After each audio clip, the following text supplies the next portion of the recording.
Hello दोस्तों, स्वागत है आपका अपने YouTube channel Everest SSC classes में। दोस्तों, लास्ट वीडियो में मैंने आपको पढ़ाया था वर्ब, वो पहला पार्ट था। ये सेकंड पार्ट पढ़ाने वाला हूँ आपको।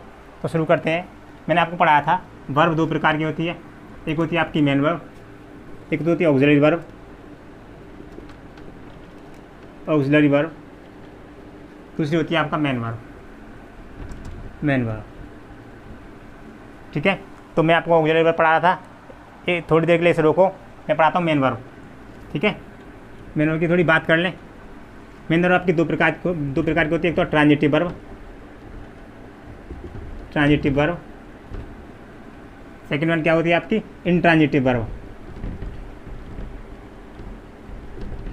Intransitive verb.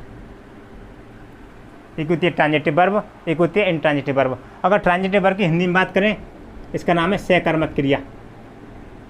सहकर्मक क्रिया, ये आपका अकर्मक क्रिया, अकर्मक क्रिया, ठीक है। तो से मतलब सहकर्मक कर्म के साथ जो होगी वो होगी ट्रांजिटिव वर्ब। अकर्मक जो कर्म के साथ नहीं होगी दैट इज इंट्रांजिटिव वर्ब। यानी जिसमें ऑब्जेक्ट होगा वो होगी सकर्मक क्रिया यानी ट्रांजिटिव वर्ब, जिसमें ऑब्जेक्ट नहीं है वो होगी इंट्रांजिटिव वर्ब। पता कैसे पड़ेगी सेंटेंस में कि ट्रांजिटिव है या ना है, ठीक है, या ऑब्जेक्ट कौन सा है कौन सा नहीं है। तो आपको क्या करना है, व्हाट या होम से क्वेश्चन उठाओ किसी भी सेंटेंस में। व्हाट या होम से क्वेश्चन उठाना है, देन मेन वर्ब यूज करनी है सेंटेंस में, मेन वर्ब यूज करनी है आपको। अगर आंसर पॉजिटिव आए तो होगी ट्रांजिटिव वर्ब, ट्रांजिटिव वर्ब, और अगर आंसर नेगेटिव आए तो होगी intransitive verb.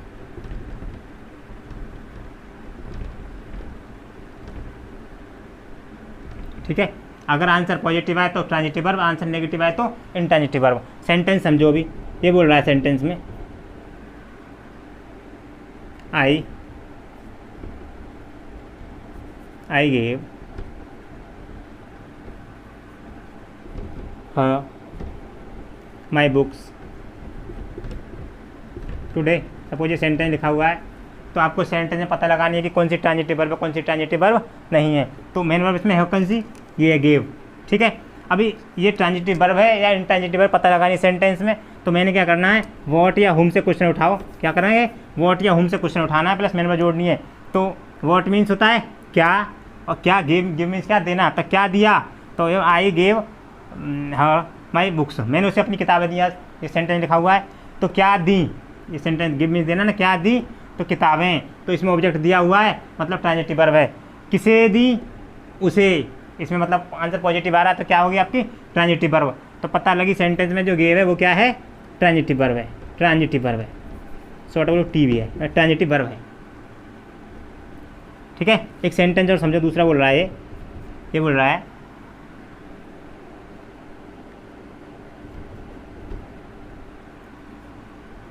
he sleeps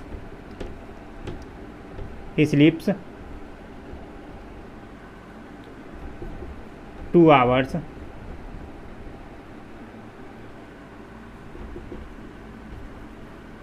in the day, ठीक है। वह दिन में 2 घंटे सोता है।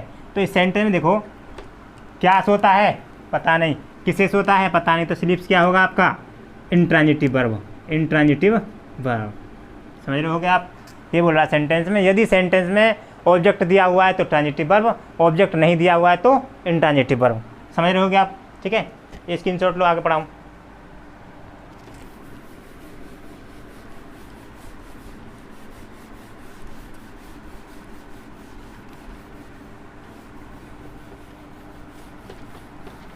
ठीक है, एग्जाम में प्रॉब्लम्स बनती हैं, वो कैसे बनती हैं अब बात करते हैं। ऑक्सिलरी वर्ब की वापस आते हैं जहाँ चल रहे थे। समझो एक चीज़ देखो, ईदर ऑफ, नीदर ऑफ। अगर सेंटेंस में ये वर्ड दिए हुए हैं, इनके बाद जो भी होगा वो होगा प्लूरल। फर्स्ट ऑफ ऑल क्या होगा, बहुवचन होगा। देन हेल्पिंग वर्ब या मेन वर्ब यूज करोगे, वो सदैव क्या यूज करोगे, ऑलवेज इन सिंगुलर, राइट। फिर आगे सेंटेंस बढ़ रहा है। ये बोल रहा है सेंटेंस में ईदर ऑफ दिया हुआ है, नीदर ऑफ दिया हुआ किसी भी सेंटेंस में, उसके बाद जो होगा वो प्लूरल होगा। और हेल्पिंग वर्ब या मेन वर्ब कैसे यूज करनी है, ऑलवेज इन सिंगुलर यूज करनी है। तो ईदर ऑफ का मतलब क्या है, दो में से कोई एक, राइट। नीदर ऑफ का मतलब क्या है, दो में से कोई नहीं, दो में से कोई नहीं। और एक बात और, इन सब के इन ईदर ऑफ या नीदर ऑफ का प्रयोग करोगे सदैव क्या होगा, प्लूरल होगा, लेकिन वो दो होंगे, क्या होंगे, दो होंगे। अगर दो से ज़्यादा है तो यहाँ प्रॉब्लम फिर यहाँ, ठीक है। अगर दो से ज़्यादा होंगे तो क्या यूज़ करना है आपको, वन ऑफ और दूसरा आपका नन ऑफ, वन ऑफ और नन ऑफ, इनके बाद जो होगा प्लूरल होगा, ठीक है। पर वो कैसा होगा, मोर देन टू, दो से ज़्यादा होगा। यहाँ क्या होगा, ओनली टू, सिर्फ दो होंगे, ये बात आपको ध्यान रखनी है। और यहाँ क्या होगा, मोर देन टू, दो से ज़्यादा होगा, जो भी होगा, ठीक है। अगर उसके बाद आपको हेल्पिंग वर्ब या मेन वर्ब यूज करनी है, वो भी कैसे यूज करनी है, always in singular. Are you getting my point. ये बोल रहा है सेंटेंस में यदि ईदर ऑफ दिया हुआ, नीदर ऑफ दिया हुआ, वन ऑफ दिया हुआ है, नन ऑफ दिया हुआ है, अगर ये वर्ड दिए हुए सेंटेंस में तो इनके बाद सदैव प्लूरल होगा, जो भी होगा। यहाँ सिर्फ दो होंगे, यहाँ दो से ज़्यादा होंगे, लेकिन हेल्पिंग वर्ब या मेन वर्ब यूज करनी है तो सदैव कैसे यूज करनी है, सिंगुलर फॉर्म में, समझो। ये बोल रहा है सेंटेंस में, ये बोल रहा है one of his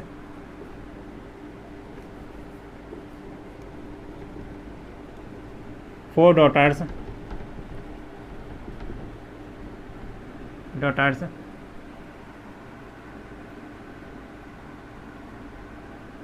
are a cricket player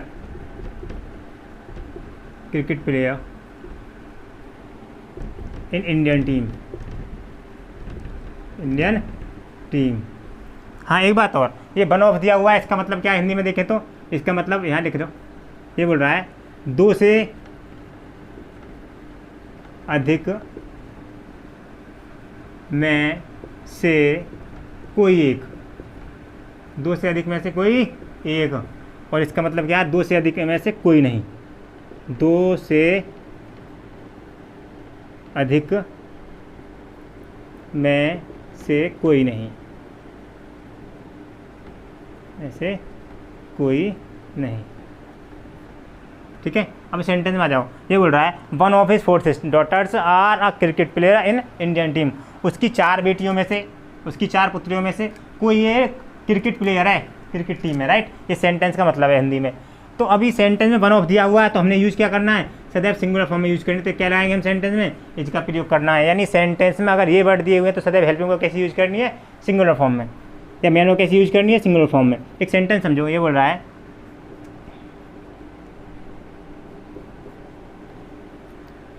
neither of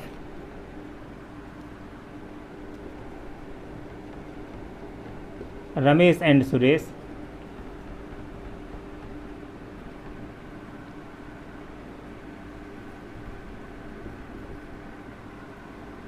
go to market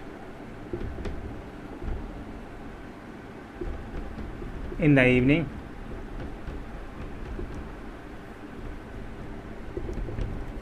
daily. ये सेंटेंस लिखा हुआ है, ठीक है। नीदर ऑफ दिया हुआ है, रमेश और सुरेश दो हैं, यानी सही है सेंटेंस, यहाँ प्रॉब्लम नहीं है, क्योंकि नीदर ऑफ और ईदर ऑफ का प्रयोग सिर्फ दो के लिए करते हैं। उसके बाद देखना है मेन वर्ब में प्रॉब्लम तो नहीं है, गो बहुवचन है, ठीक है ना, प्लूरल के लिए यूज करते हैं गो का प्रयोग, हमने यूज क्या करना है, गोज का प्रयोग करना है। यानी ये बोल रहा है सेंटेंस में कि रमेश और सुरेश में से कोई भी नहीं, ठीक है, रमेश और सुरेश में से कोई भी नहीं मार्केट जाता है डेली इवनिंग में, ठीक है। ये सेंटेंस बोल रहा है तो कोई भी मार्केट नहीं जाता है, तो सिंगुलर यूज करना है, तो फॉर्म भी क्या होंगे, सिंगुलर का ही प्रयोग करेंगे, ठीक है ना। तो गोज का प्रयोग करना है सेंटेंस में। एक बोलो, एक सेंटेंस समझे। बोल रहा है, ये बोल रहा है क्या, none of his two friends, two sons is my friend, ठीक है। ये सेंटेंस लिख रहा है, ठीक है। तो हमें पता लगा नहीं सेंटेंस प्रॉब्लम कहाँ है, तो सेंटेंस में यहाँ ही प्रॉब्लम हो सकती है कभी कभी, ठीक है ना। अब टू सेंस दिए हुए हैं सेंटेंस में, क्या यूज़ करना है, नीदर ऑफ का प्रयोग करेंगे कि नॉन ऑफ का प्रयोग तो दो से ज़्यादा के लिए करेंगे, तो यहाँ यूज़ क्या करना है हमने, नीदर ऑफ का प्रयोग करना है सेंटेंस में। यानी ऐसी प्रॉब्लम भी सेंटेंस पूछ सकता है। मैंने आपको पढ़ाया था प्रोनाउन में, ध्यान करो, ठीक है। नीदर ऑफ, नीदर ऑफ, ये प्रॉब्लम है, ठीक है। स्क्रीनशॉट ला के पढ़ाऊँ फिर।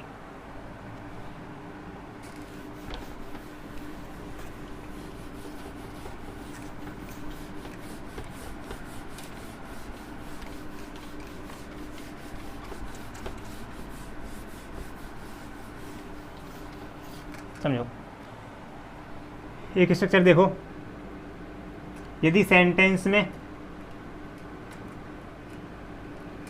इधर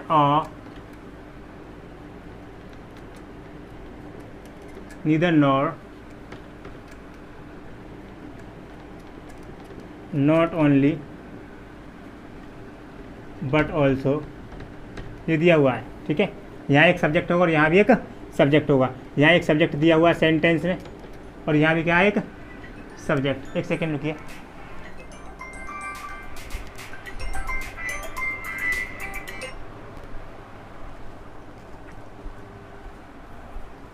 सॉरी, समझिए, अगर सेंटेंस में इधर और दिया हुआ है, नीदर नॉट दिया हुआ है, नॉट ओनली बट ऑल्सो दिया हुआ है, तो यहाँ भी सब्जेक्ट और यहाँ भी सब्जेक्ट है। आपको हेल्पिंग वर्ब या मेन वर्ब कैसे यूज करनी है, सदैव नज़दीक वाले के अकॉर्डिंग। किसके अकॉर्डिंग, नज़दीक वाले के अकॉर्डिंग, इसके अकॉर्डिंग यूज करनी है।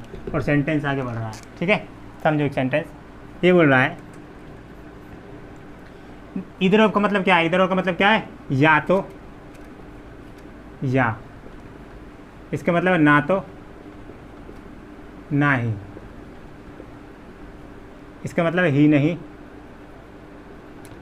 ही नहीं बल्कि, ठीक है। समझो सेंटेंस ये बोल रहा है,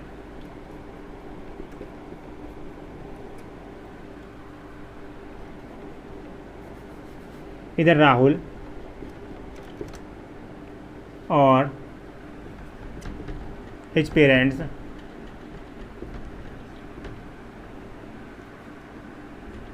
is getting ready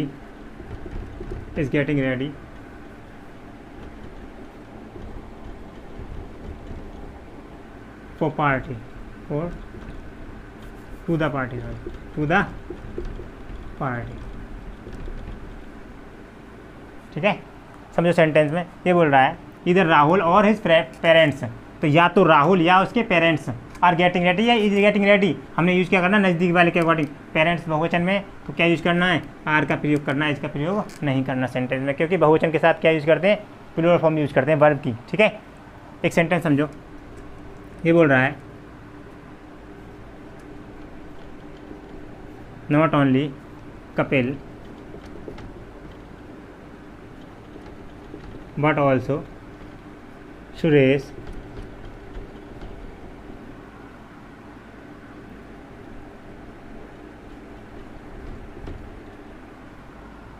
help the poor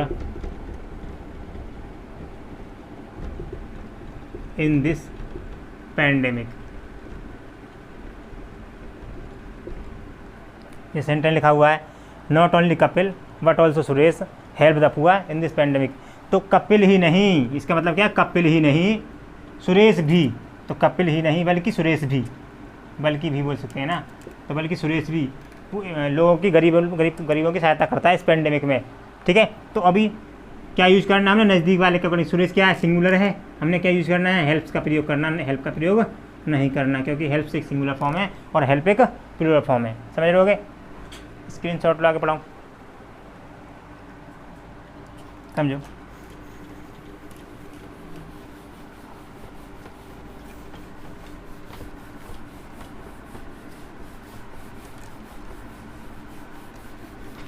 देखो ये बोल रहा है सेंटेंस में, एक स्ट्रक्चर देखो पहले, अगर सेंटेंस में बिफोर दिया हुआ है तो आपको जो इधर बनाना सेंटेंस क्या बना, पास्ट परफेक्ट में, यानी सब्जेक्ट के बाद head,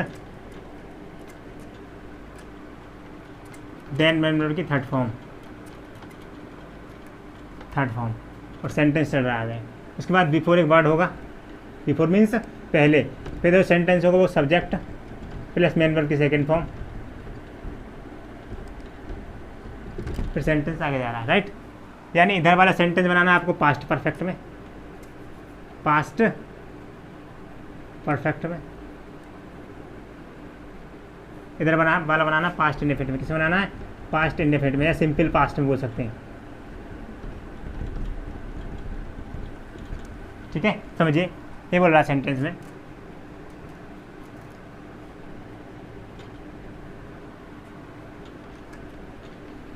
he called me before I completed my homework। इस सेंटेंस लिखा हुआ है, प्रॉब्लम देगा आपको सिलेक्ट करके। ये आपका नो एरर है, ये क्या आपका नो एरर। समझिए सेंटेंस मैंने अभी आपको पढ़ाया, सेंटेंस में यदि बिफोर दिया हुआ है, इधर वाला सेंटेंस हेड के साथ मेन वर्ब की थर्ड फॉर्म यूज़ करनी है, इधर सीधी मेन वर्ब की सेकंड फॉर्म यूज़ करनी है और कुछ यूज नहीं करना, ठीक है। यानी इधर सेंटेंस सिंपल पास्ट में होगा और इधर क्या होगा? पास्ट परफेक्ट में। समझो, इन दिस सेंटेंस आपको दिखाई दिया बिफोर, इसमें इधर क्या यूज़ करना, हमने हेड का प्रयोग करना, मतलब सब्जेक्ट के बाद हेड का प्रयोग करना है। सब्जेक्ट के बाद यहाँ हेड का प्रयोग नहीं है, तो प्रॉब्लम यहाँ है। हमने क्या यूज़ करना है? He had called. Are you getting my point? समझो एक बार सेंटेंस और। दूसरा ये बोल रहा है,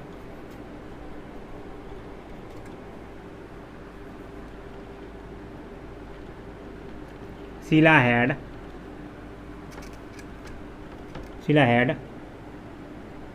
washed her clothes before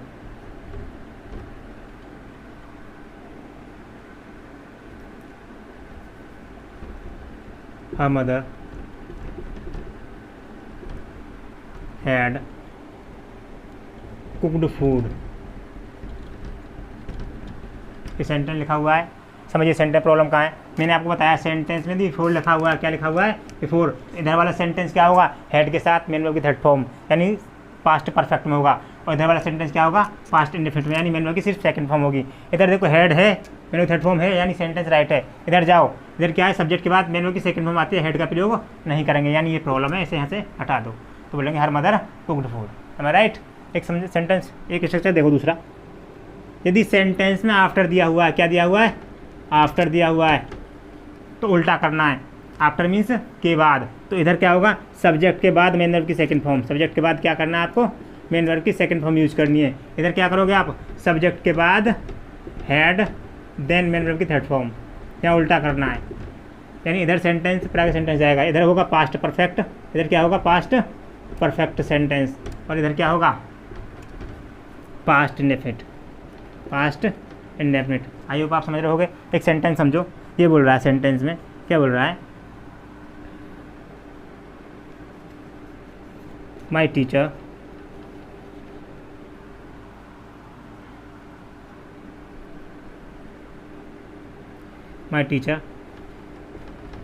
called me after the principal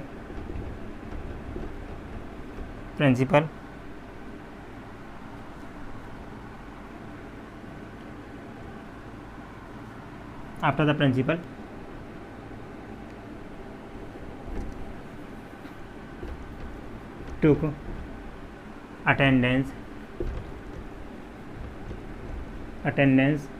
of the teachers।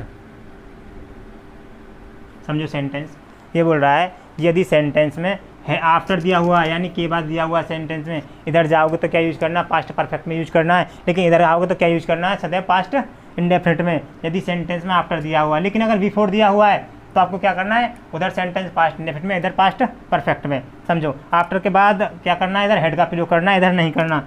इधर सेंटेंस ठीक है क्योंकि मेन वर्ब की सेकंड फॉर्म दी हुई है स्ट्रक्चर के अकॉर्डिंग। इधर क्या करना है? हेड प्लस मेन वर्ब की थर्ड फॉर्म। तो दिक्कत कहाँ है सेंटेंस में? यहाँ है। हमने क्या यूज़ करना है? हेड का प्रयोग करना, हेड, फिर टेकन यूज़ करेंगे, थर्ड फॉर्म यूज़ करनी है। M I right? स्क्रीनशॉट लो, आगे पढ़ाऊँ थोड़ा।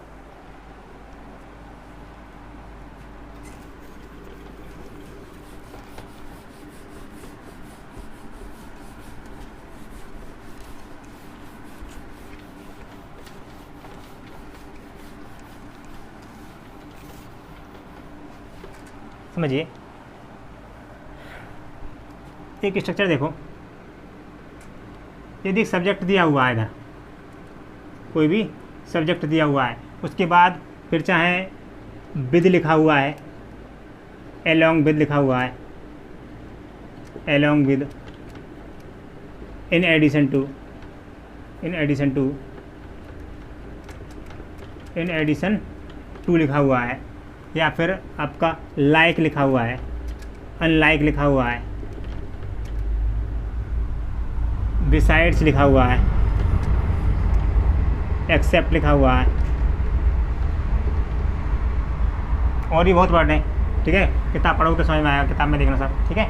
तो अगर ये ऐसे वर्ड लिखे हुए हैं, उसके बाद भी एक सब्जेक्ट दिया हुआ है, तो आपको हेल्पिंग वर्ब या मेन वर्ब कैसी यूज करनी है, किसके साथ, किसके अकॉर्डिंग यूज करनी है, आपको पहले वाले के अकॉर्डिंग यूज करनी है। क्या करना है, पहले वाले के अकॉर्डिंग यूज करनी है। समझो सेंटेंस, यदि सब्जेक्ट दिया हुआ है, उसके बाद ये वर्ड दिए हुए हैं, फिर सब्जेक्ट दिया हुआ है, तो आपको हेल्पिंग वर्ब या मेन वर्ब कैसे यूज करनी है, इस वाले के अकॉर्डिंग, नज़दीक वाले के अकॉर्डिंग, सॉरी नज़दीक वाले के, पहले वाले के अकॉर्डिंग। अगर इधर और नीदर और नॉट दिया हुआ है, नॉट ओनली बट ऑल्सो दिया हुआ है, तो आपको नज़दीक वाले के अकॉर्डिंग यूज़ करनी है। लेकिन अगर ये वर्ड दिए हुए हैं तो आपको पहले वाले के अकॉर्डिंग यूज़ करनी है। समझो, ये बोल रहा sentence,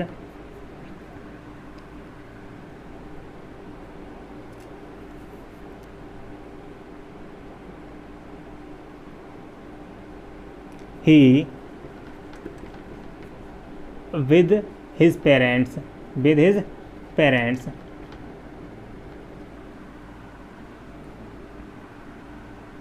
were going to visit the Taj Mahal, visit the zoo कर दो सेंटेंस में, ठीक है। ये सेंटेंस लिखा हुआ है, तो ही विद हिज पेरेंट्स, वह अपने पेरेंट्स के साथ कहाँ जा रहा था, जू देखने, है ना, चिड़ियाघर घूमने, ठीक है। तो समझो सेंटेंस में, अभी पेरेंट्स दिया हुआ है, इधर ही दिया हुआ है, तो हमने क्या करना है, अगर सब्जेक्ट के बाद विद दिया हुआ है, क्या दिया हुआ है, विद दिया हुआ है, तो पहले वाले के अकॉर्डिंग आपको हेल्पिंग वर्ब या मेन वर्ब यूज करनी है। इसके अकॉर्डिंग हम देखें तो ही एक सिंगुलर सब्जेक्ट है, इसके अकॉर्डिंग क्या यूज करना है हमने, वॉज का प्रयोग करना, not verb. Are you getting my point, ये वॉज का प्रयोग करना है सेंटेंस में, ठीक है। एक सेंटेंस और समझ लो, ये बोल रहा है,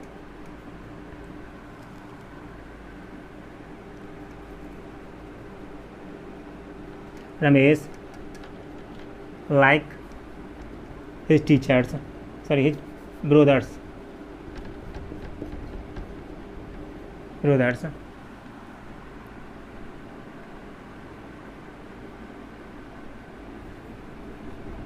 एट फूड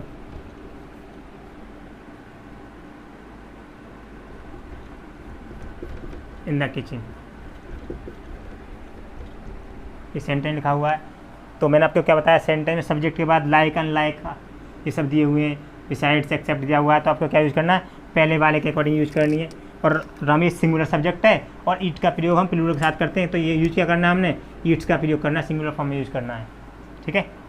स्क्रीनशॉट लो, आगे बताऊँ फिर।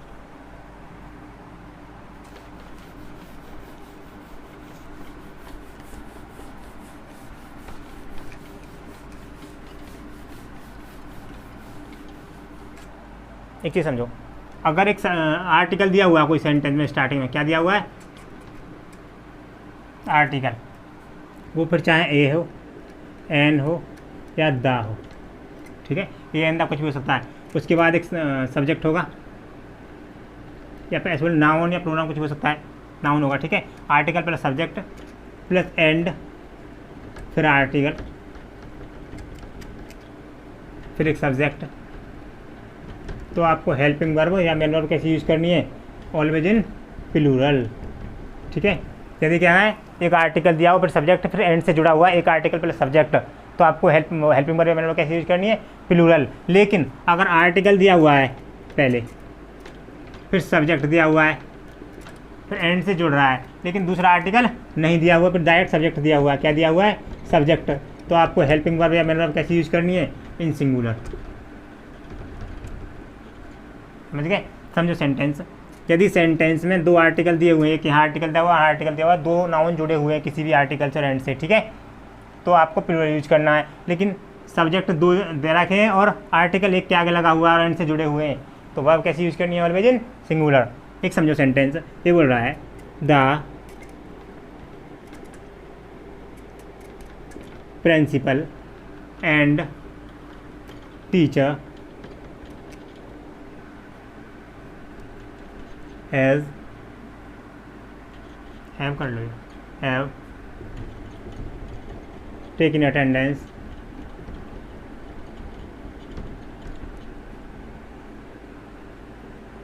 ठीक है, ये सेंटेंस लिखा हुआ है। ठीक, तो मैंने क्या बताया आपको सेंटेंस में, और सिलेक्ट करके आपको प्रॉब्लम भी देगा, बोलेगा प्रॉब्लम बताइए सेंटेंस में कहाँ है। तो समझो ये बोल रहा है ये पार्ट है, बी पार्ट है, वो सी है, वो डी है।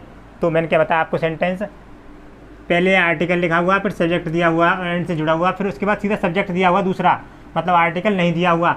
अगर आर्टिकल नहीं दिया हुआ तो क्या यूज़ करना है, वर्ब सिंगुलर फॉर्म में यूज़ करनी है। तो यहाँ क्या यूज़ करना है हमने, हैज़ का प्रयोग करना है, क्योंकि जो प्रिंसिपल है ना वो टीचर भी है, वो एक ही आदमी है, जो प्रिंसिपल और टीचर दोनों एक ही आदमी, तो इसलिए हम हैज़ का प्रयोग कर रहे हैं। लेकिन आर्टिकल दोनों जगह होता तो यानी दो आदमी अलग अलग होते। समझो एक सेंटेंस ये बोल रहा है कि the director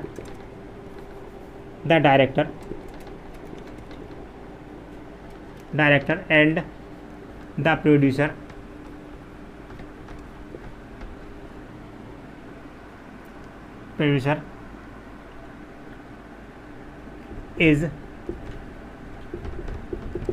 is making a horrible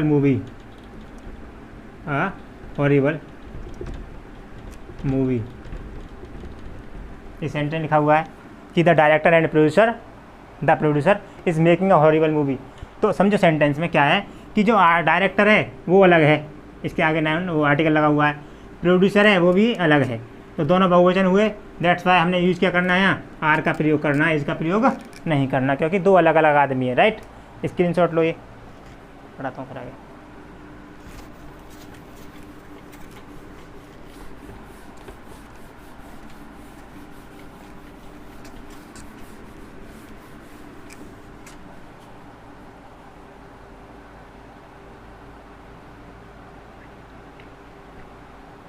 देखो एक स्टेप समझो,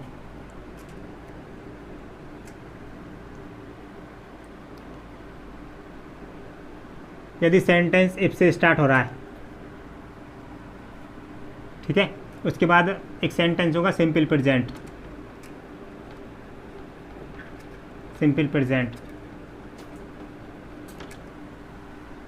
उसके बाद जो दूसरा सेंटेंस होगा कॉमा के बाद वो होगा सिंपल फ्यूचर। यानी ऐसे बोले तो इधर क्या होगा, सब्जेक्ट के बाद आपको मेन वर्ब की फर्स्ट फॉर्म यूज़ करनी है। अगर सिंगुलर सब्जेक्ट है तो उसमें एस या ई एस का प्रयोग करना है, उसमें क्या यूज़ करना है, फर्स्ट फॉर्म में एस या ई एस का प्रयोग करना है यदि सिंगुलर सब्जेक्ट है तो, और प्लूरल है तो क्या यूज़ करना है, फर्स्ट फॉर्म यूज करनी है। इधर विल या सेल का प्रयोग करना है, विल या सेल का प्रयोग करना प्लस मेन वर्ब की फर्स्ट फॉर्म, विल या सेल प्लस मेन वर्ब की फर्स्ट फॉर्म। समझो सेंटेंस ये बोल रहा है if I will go to Agra. Second sentence इसमें कॉमन दिया हुआ है आई शैल सी द ताजमहल। ये बोल रहा है सेंटेंस, ठीक है। यदि मैं आगरा जाता हूँ या जाऊँगा तो मैं ताजमहल देखूँगा। तो पहला सेंटेंस सिंपल प्रेजेंट होगा, दूसरा सिंपल फ्यूचर होगा। तो आगे विल सेल का प्रयोग कर रहा है, सिंपल फ्यूचर है, राइट सेंटेंस है, लेकिन इधर वाला जो सेंटेंस है वो क्या होगा, सिंपल प्रेजेंट होगा। तो विल का प्रयोग तो करना नहीं हमने सेंटेंस में। तो if I go to Agra, यदि मैं आगरा जाता हूँ तो मैं क्या करूँगा, ताजमहल देखूँगा, ठीक है। समझो एक सेंटेंस होगा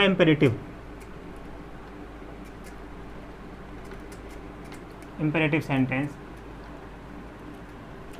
ठीक है, आज्ञावाचक वाक्य।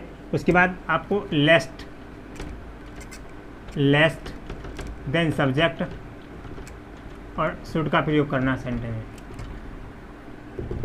ये सेंटेंस लिखा हुआ है, ठीक है।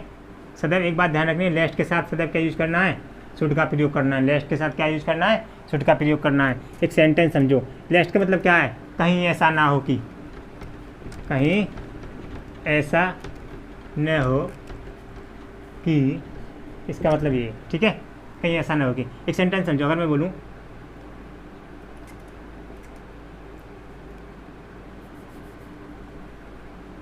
Run fast, run fast, लेस्ट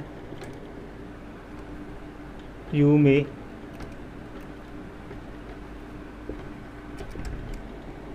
miss the train, ये बोला सेंटेंस में कि तेज दौड़ो, फास्ट चलो, है ना, कहीं ऐसा ना हो कि आप ट्रेन को मिस कर दो। तो समझो सेंटेंस में लेस्ट दिया हुआ है तो क्या यूज़ करना है, सब्जेक्ट के बाद शुड का प्रयोग करना है। तो हमने मे के स्थान पे क्या लगाया, हम शुड का प्रयोग करेंगे, मे का प्रयोग नहीं करेंगे, क्योंकि लेस्ट के साथ सदैव क्या लगाना है, आपको शुड का प्रयोग करना है, ठीक है। एक बात और, अगर सेंटेंस में सो फार, already, already, yet, recently,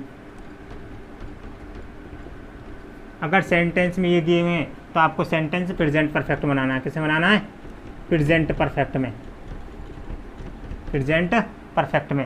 present perfect में आपको पता है हैज़ और हैव के बाद, हैज़ और हैव के बाद मेन वर्ब की सदैव थर्ड फॉर्म यूज़ करनी पड़ती है, राइट। एक सेंटेंस समझो, ये बोल रहा है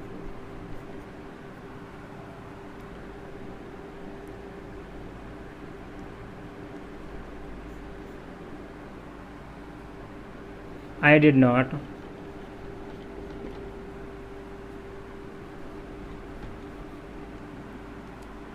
help my childhood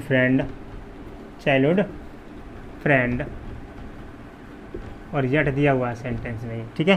तो आपको प्रॉब्लम देगा ऐसे, ये आपका दो रहे हैं, तो आपको प्रॉब्लम बतानी, प्रॉब्लम सेंटेंस में कहाँ है। तो समझो, अभी यट दिया हुआ है सेंटेंस में, यूज़ क्या करना है हमने, हैज़ हैव का प्रयोग करना है। यदि सेंटेंस में यट दिया हुआ है, ये वर्ड दिए हुए हैं, यट, रिसेंटली, ऑलरेडी, सोफा, तो आपको यूज़ क्या करना है, प्रेजेंट परफेक्ट में, यानी हैज़ हैव का प्रयोग करना है। मैंने थर्ड फॉर्म लगानी है सेंटेंस में।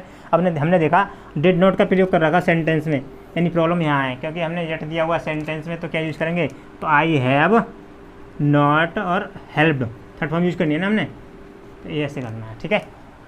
तो ये आपकी क्लास है आज, ठीक है, और पढ़ाई करते रहिए, ठीक है, कंटिन्यूटी ज़रूरी है, और लगे रहिए, ठीक है।